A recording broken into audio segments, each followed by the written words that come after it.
चलो यहाँ तक कोई दिक्कत? ये क्वेश्चन अब हल करते हैं। इस क्वेश्चन को अपन हल करेंगे, ध्यान से देखो। मैंने कल एक तरीका बताया था कि पहला पद पूरे कोष्टक से गुणा होता है। 2x पहले किससे गुणा होगा? x से, फिर 2x किससे गुणा होगा? -3 से, फिर -1 किससे गुणा होगा? फिर -1 किससे गुणा होगा? ऐसे यहाँ पर x किससे गुणा होगा? x से, फिर ये x किससे गुणा होगा? -1, फिर प्लस का 5 किससे गुणा होगा? फिर प्लस का 5 किससे गुणा होगा? इसको कहते हैं कोष्टकों का आपस में गुणा। ठीक है, देखो ध्यान से। 2x को x से गुणा करते हैं। 2x को किससे गुणा कर दिया?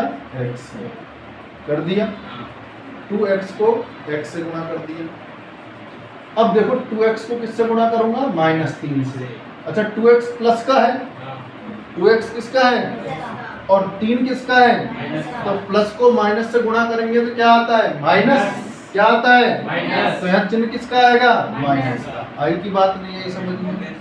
तो 2x किससे गुणा हो जाएगा? 3 से। क्लियर है? अब -1 को करते हैं। इधर माइनस है, इधर प्लस है। माइनस की संख्या प्लस से गुणा होती है तो क्या आता है? माइनस। तो माइनस आ जाएगा, यहाँ पर चिन्ह लगा दिया। -1 को किससे गुणा कर दूंगा? x से। फिर देखो यहाँ भी माइनस है और यहाँ भी माइनस है। माइनस माइनस आपस में गुणा हो जाता है तो क्या आता है? प्लस। तो यहाँ क्या लगा दूंगा मैं? प्लस। 1 को किससे गुणा कर दूंगा? 3 से। यहाँ तक कोई दिक्कत है क्या?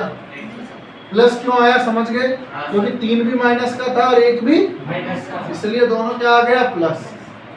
अब आ गया बराबर में। x को x से गुणा करूंगा, फिर x को किससे गुणा करूंगा? माइनस से। अब यहाँ x प्लस का, यहाँ 1 किसका है?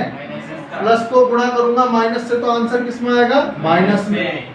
x को किससे गुणा कर दूंगा? 1 से। क्लियर है? ऐसे किससे गुणा करूंगा? +5 को x से गुणा करूंगा तो +5 × x लिख दूंगा। अब यहाँ भी +5 का है, यहाँ 1 माइनस का है, तो 1 प्लस का और 1 किसका है? तो माइनस आएगा। 5 × 1। कोई दिक्कत है क्या? क्लियर है? कोई भी दिक्कत है इस पद में? चलो अब आगे गुणा करते हैं। मैंने वही बताया था पिछले क्वेश्चन में कि घात समान हो तो घातें जुड़ जाती है। तो ये 2x² हो गया। अच्छा यहाँ तो संख्या है 3 दूनी 6x, ये माइनस का x, 3 एकम। क्लियर है भाई? x को x से गुणा करा x², x को 1 से गुणा करा x, 5 को 1 से गुणा करा 5x और -5 को 1 से गुणा करा -5। यहाँ तक कोई दिक्कत है क्या? अच्छा मैंने इसको दोबारा वैसे की वैसे लिख सकता हूँ ना पिछले क्वेश्चन के जैसे। ये -6x है, ये माइनस का x, दोनों मिलकर माइनस का 7x बन गया। क्लियर है? उसके बाद क्या कर दूंगा? प्लस का 3 बराबर ये x²। ये देखो माइनस का प्लस का 5x है, माइनस का x है, +5 में से 1 चला गया तो प्लस का 4 बचा कि नहीं बचा? बचा कि नहीं बचा? ये माइनस का 5। यहाँ तक कोई दिक्कत है क्या भाई? 1x² से 1x²। अब इन दोनों महाराजों को कहाँ ले चलो? इधर ले चलो। क्या कर देंगे? गुणा लिख देंगे। 4x व -5 का पक्षांतर करने पर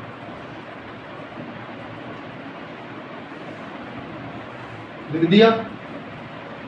x² माइनस का 7x प्लस का 4x उधर जाए किसका हो जाएगा?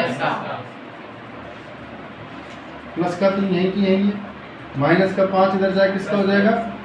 इधर कुछ नहीं बचा तो क्या बचा? अच्छा देखो इधर x² माइनस माइनस जुड़ जाएगा, माइनस का 11 हो जाएगा कि नहीं होगा?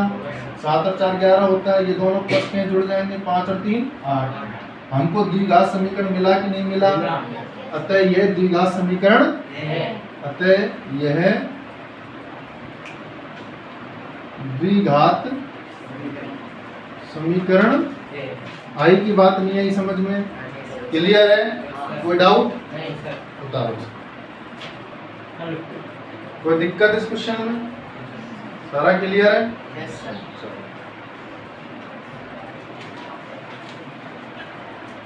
बढ़िया।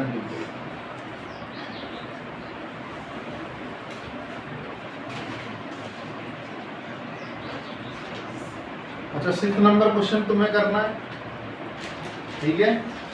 अब देखो 7th नंबर क्वेश्चन।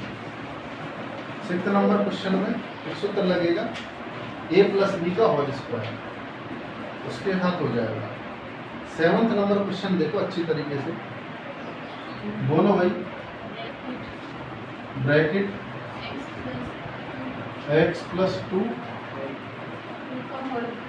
का होल क्यूब बराबर 2x bracket x square minus y 1। देखो ध्यान से, यहाँ तो चलो अपन को थोड़ा सा महसूस हो रहा है कि सूत्र लगेगा, क्योंकि ये किसका सूत्र है, a प्लस बी का होल क्यूब बन रहा है। यहाँ पे भी एक बन रहा है, अगर एक के ऊपर अपन स्क्वायर मान लेते हैं तो ये कौन सा सूत्र बन रहा है, a plus b a minus. लेकिन अगर ऐसा बनाऊं तो बहुत बड़ा चला जाएगा, इससे कोई मतलब ही नहीं है। अपन को शॉर्ट में काम करना है, इसमें काम करना है शॉर्ट में, जितना हो सके उतना सरल बनाना है। क्योंकि गणित की एक खासियत होती है कि प्रत्येक प्रश्न, जितने भी क्वेश्चंस जो हैं वो एक से अधिक बार सॉल्व हो सकते हैं। ठीक है, इसको भी कई तरीके से हल कर सकते हैं, लेकिन अपन को आरबीएससी के हिसाब से चलना है। तो अपन ने देखा कि यहाँ पर क्या लग रहा है, सूत्र लग रहा है, तो वो सूत्र अपन लगा देंगे। सूत्र लग रहा है a प्लस बी का होल क्यूब, इसका सूत्र होता है a cube plus b cube plus 3a square b plus 3ab square, ये इसका फॉर्मूला है। ठीक है भाई, यहाँ पर अपन a की वैल्यू क्या मानेंगे, x। अच्छा, ये अपना सूत्र लगेगा, यहाँ तक कोई दिक्कत है भाई। अपन को घात 3 लगा, ये अपन को सूत्र याद आया। अब इसके बाद अपन क्या करेंगे, a की वैल्यू क्या मानेंगे भाई, x। b की वैल्यू क्या मानेंगे, यहाँ तक कोई दिक्कत है क्या। a की वैल्यू अपन ने मानी x और b की वैल्यू अपन ने क्या मानी, ये दोनों वैल्यू किस में रखेंगे, इसके अंदर रखें। देखो भाई ध्यान से, a क्यूब मतलब x का क्यूब, a क्यूब मतलब x का क्यूब, b क्यूब मतलब 2 का क्यूब, 3।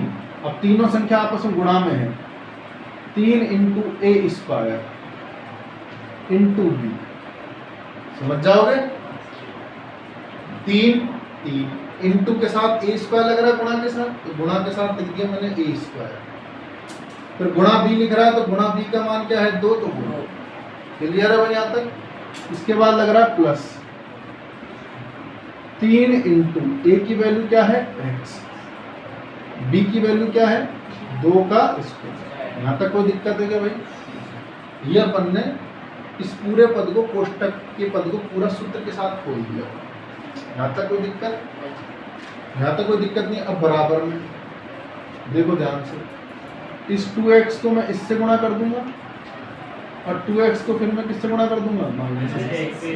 तो 2x को पहले गुणा कर दिया x स्क्वायर से, और ये प्लस का और ये किसका है, प्लस को माइनस से गुणा करते तो माइनस आता है, और माइनस 2x इंटू ए। यहाँ तक कोई दिक्कत है क्या भाई, कोई प्रॉब्लम।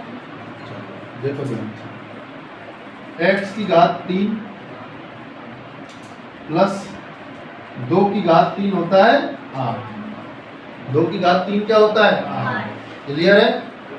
अच्छा ध्यान से देखो, संख्या संख्या गुणा हो जाएगी, 3 दूनी 6। x की घात 2 ऐसे कैसे आ जाएगा, क्योंकि चर पद का कोई भी स्क्वायर नहीं होता, वैसे की वैसे लिखा जाता है। प्लस यहाँ 3 इंटू एक्स लिख रहा है, 2 की घात 2 लग रहा है, डायरेक्ट तो गुणा कर नहीं सकते क्योंकि इसके ऊपर घात लग रही है, तो पहले घात को सॉल्व करेंगे। 2 की घात 2 कितना होता है, 4। अच्छा इसको सॉल्व करें, देखो जब आधार समान होता है तो घातें क्या होती है, जुड़ जाती कि नहीं जुड़ती, जुड़ गई। माइनस 2x को किससे गुणा करा, 1 से, तो ये यही आ जाएगा। यहाँ तक कोई दिक्कत। अब आगे देखो, x प्लस 8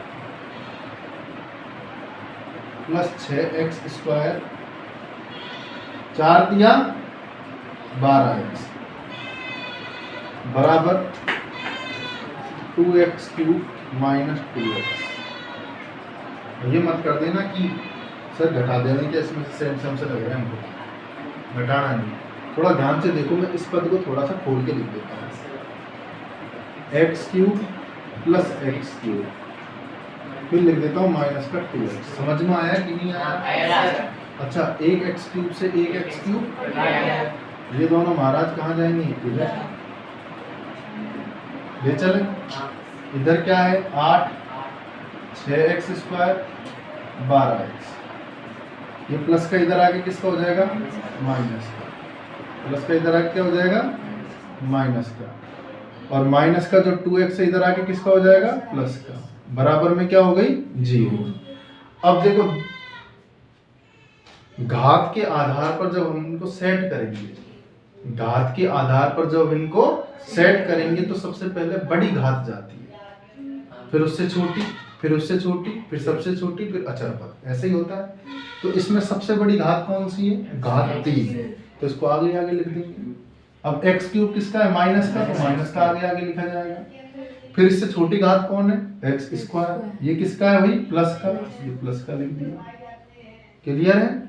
फिर इससे छोटी घात क्या है? ये रही, एक ये रहा और एक ये रहा, दोनों जुड़ जाएंगे, प्लस प्लस के 12 और 2 14। क्लियर है भाई यहाँ तक? अच्छा, उसके बाद तीनों घात हो गई, फिर संख्या संख्या बची। ये संख्या किसकी है? प्लस की है ना, तो प्लस का 8 बराबर 0। हमको चाहिए थी अधिकतम घात 2, लेकिन अधिकतम घात कितनी आ गई? तो ये द्विघात समीकरण नहीं है, ये है द्विघात समीकरण नहीं है। आई की बात नहीं आई समझ में? आई कि नहीं आई? उतारो उसको। क्लियर है भाई? आया समझ में? कोई दिक्कत? ये है 7वां क्वेश्चन। 8वां क्वेश्चन भी सेम टू सेम ऐसा की ऐसा ही, सेम टू सेम, वो भी ऐसा की ऐसा ही है, वो करके लाना। ठीक है? अगर नहीं आता है तो कल अपन कल अगली क्लास में तो उसको सॉल्व कर लेंगे। कोई दिक्कत है? चलो।